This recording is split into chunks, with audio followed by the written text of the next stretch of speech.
Getting your first job is becoming harder than it should be. That might not sound surprising. According to the 2025 U.S. Chamber of Commerce report, nearly half of hiring managers say their company spends too much time training new employees, and over half say they will not consider candidates who do not already have all the required skills. In other words, companies are increasingly looking for ready-made workers instead of training new ones. That shift is already showing up in the data. Workforce analytics from Revelio Lab show that the average age of new hires has climbed to around 42. On top of that, a growing number of job listings on platforms like LinkedIn are not even meant to be filled, including many entry-level roles. One study found that about a quarter of online job postings are ghost jobs. And even among real listings, many so-called entry-level jobs still ask for 3 to 5 years of relevant experience just to apply. Trying to land an entry-level job without the experience those jobs now ask for can feel absurdly frustrating. For many graduates, this is turning into one of the toughest job markets in recent years. A mix of AI, political instability, and economic uncertainty is coming together into what some are calling a job-pocalypse. So, what does this actually mean for people trying to get their first job? For years, Gen Z has been blamed for having bad attitudes, no work ethic, and expecting too much. But the data on the labor market points somewhere else.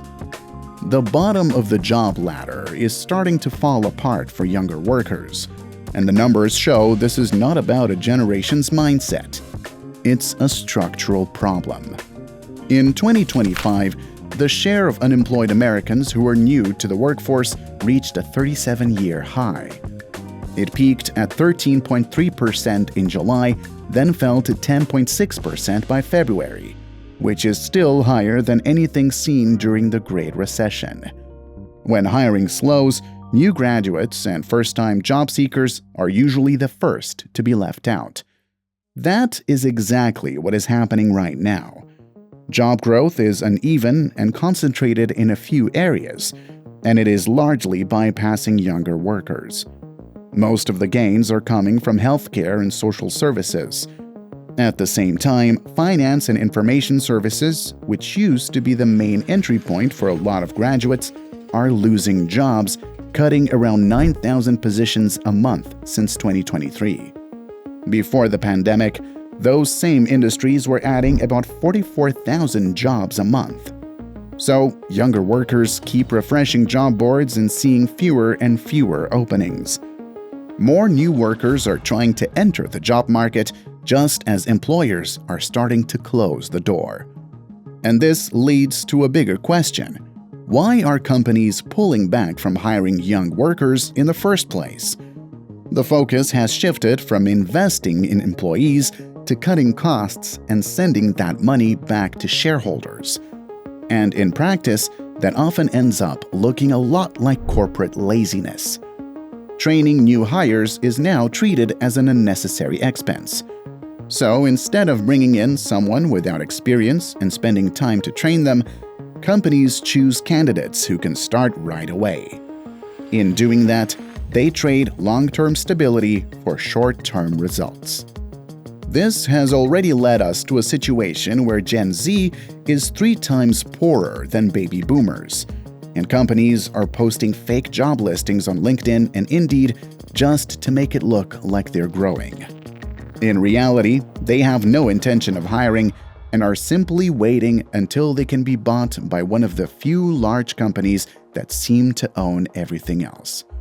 And those platforms are a big part of why entry-level jobs are so hard to get right now. Once platforms like Indeed and LinkedIn took off, mass applying became the norm. It is now extremely easy to apply for a job. Indeed has around 60 million monthly users, and LinkedIn has over 200 million. These platforms let people apply to hundreds of roles a day using simple filters like industry, seniority, experience, and salary range. Companies can now get thousands of applications for a single role because the best strategy has turned into sending your resume to anything that roughly matches what you're looking for. That kind of volume has completely changed how hiring works. Before online platforms, companies had to actually deal with people. They ran job fairs, interviewed candidates in person, and went through stacks of printed resumes. But now, hiring has turned into more of a numbers and filtering game. One of the easiest ways to do that is by adding 3 to 5 years of experience requirement, even when the job does not really need it. It helps shrink the pool. And to handle that volume, companies now rely on application tracking systems, or ATS. Think of them as digital gatekeepers. You send in your resume expecting a person to read it, but it gets screened by a robot first. If it does not follow the right format, does not include the right keywords, or simply does not match what the system is looking for, it gets filtered out before any hiring manager ever sees it.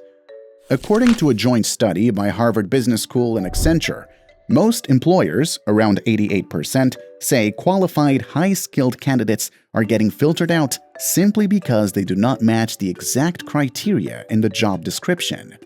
For middle skill roles, that number rises to 94. So now, not only do you need 3 to 5 years of experience for an entry-level job, you also have to guess the exact keywords just to get past the system. A single resume sent through platforms like LinkedIn has roughly a 1 in 500 chance of turning into a job. Only about 2 to 3% of applicants are invited to an interview, which shows just how competitive the process has become. Job platforms made listings easier to access, sure, but they also gave employers a reason to load job descriptions with extra experience requirements that are more about cutting down applicants than reflecting what the role actually needs. This is not really anyone's fault on its own. Companies adapted to a system that made applications easier to scale, and everyone else had to adapt with them. The whole job search has moved from personal interaction to sending out as many resumes as possible just to get past tougher and tougher filters. And that shift is starting to change what a degree is actually worth. A college degree no longer guarantees a job or even a better shot at a stable income. At this point, it is pretty clear that college does not provide the same advantages in the job market that it did 15 years ago. According to research from the San Francisco Federal Reserve, around 2010, things started to shift. The lifetime earnings gap between college graduates and high school graduates stopped growing, and in some cases, even began to shrink. Since the Great Recession, the gap in unemployment rates between those with and without degrees has also gotten smaller. Now, recent college graduates are actually more likely to be unemployed than the overall workforce. What might be even more surprising is that for 6 months in 2025, workers with associate degrees in skilled trades, like plumbers, electricians, and pipe fitters, actually saw slightly better employment results than college graduates. This is the first time that the gap has flipped since the government started tracking this data in the 1990s. In Strata's recent Talent Disrupted report, only about half of bachelor's graduates find a college-level job within a year of graduating, and around 52% end up underemployed. At the same time, degree inflation is starting to reverse. Research from the Burning Glass Institute shows that in recent years, 46% of middle-skilled jobs and 31% of high-skilled jobs dropped their college degree requirement. In short, a diploma on its own is no longer enough to get you hired. Many employers have started removing degree requirements for certain roles, recognizing that specific skills and real-world ability matter more than the piece of paper. So, what does it really mean when jobs ask for 3 to 5 years of experience? It means they want proof you can do the work right now, not that you spent 4 years in a classroom. If your degree did not come with real-world skills or some kind of track record, it almost stops mattering altogether. As the door to the job market starts closing on younger workers, AI is making it even harder to get in. Mass unemployment driven by AI is not here yet, but the early warning signs are already showing up, especially for people at the start of their careers.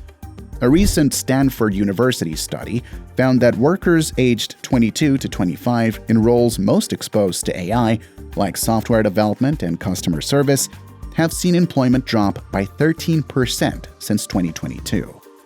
Even tech leaders are starting to raise concerns. Anthropic's CEO Dario Amodei has said AI could eliminate around half of entry-level white-collar jobs within the next 5 years.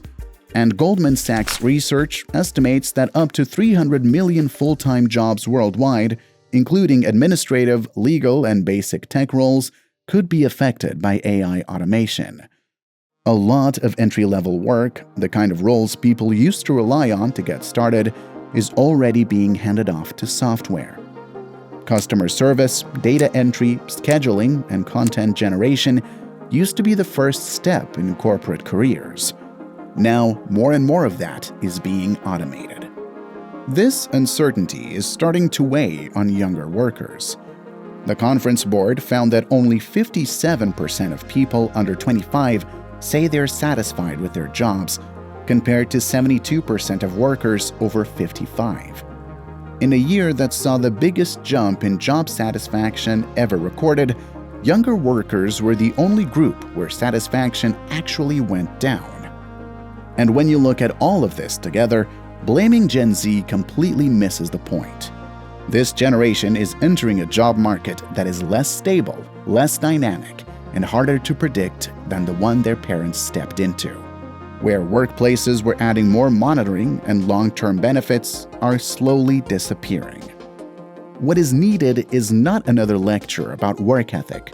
It is an economy that offers real, lasting paths to a stable middle-class life.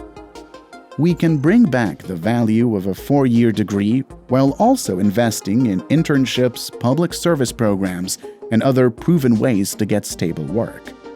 And as AI continues to reshape the workforce, policymakers need to make sure workers have a say in how it is used and that the benefits are shared more widely instead of ending up in the hands of a few.